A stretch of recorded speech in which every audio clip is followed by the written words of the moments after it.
கர்த்தருடைய பரிசுத்த நாமத்துக்கு ஸ்தோத்திரம். கர்த்தர் நல்லவர். எசேக்கியேல் 36 அதிகாரம் 26 வசனம்.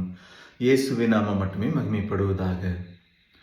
உங்களுக்கு நவமான இருதயத்தை கொடுத்து உங்கள் உள்ளத்திலே புதிதான ஆவியை கட்டளையிட்டு கல்லான இருதயத்தை உங்கள் மாம்சத்திலிருந்து எடுத்து போட்டு சதையான இருதயத்தை உங்களுக்கு கொடுப்பேன்.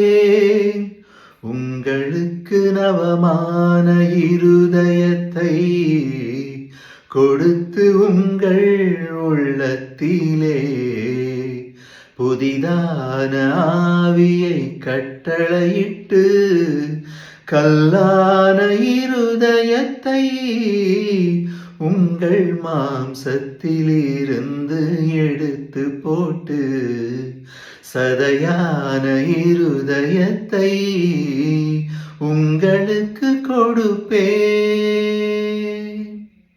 கர்த்தர் நல்லவர்.